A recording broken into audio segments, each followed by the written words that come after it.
बोले भैया हम ब्रज से पधारे हैं, हम नंद बाबा हैं जी, यशोदा मैया है। 11 वर्ष 56 दिन ठाकुर जी हमारे पास ही रहे ब्रज में, बहुत दिन है गए, 100 वर्ष है गए, तो आज उनके दर्शन कर गए। जैसे सुने नंद यशोदा, द्वारपाल के नेत्र सजल हो गए, दंडवत हो गए चरणों में। बोले भगवान आप श्री नंद बाबा हैं, आप श्री यशोदा मैया हैं। बोले जी।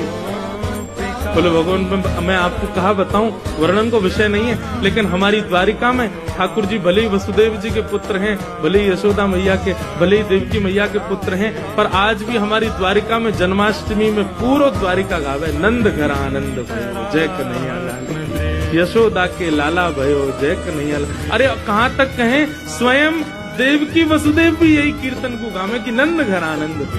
आज नंद बाबा के दर्शन है, चरण पकड़ लिए, चरणन की धूल अपने माथे से लगाने लगे। आप भीतर पधारो, 4-5 सैनिक लगा दिए, बोले इनको लेके भीतर आओ। भीड़ बड़ी लगी है महाराज, ठाकुर जी की अर्चना चल रही है, ठाकुर जी सिंहासन पर बैठे हैं, संत महापुरुष कोई तुलसी अर्चना कर रहे हो, कोई पुष्प अर्चना कर रहे हैं, ठाकुर जी बैठ करके प्रेम से अपनी अर्चना करवा रहे हैं। कितने में द्वारपाल गया दौड़ा दौड़ा, बोले ठाकुर जी ब्रज से नंद यशोदा मैया पधारी।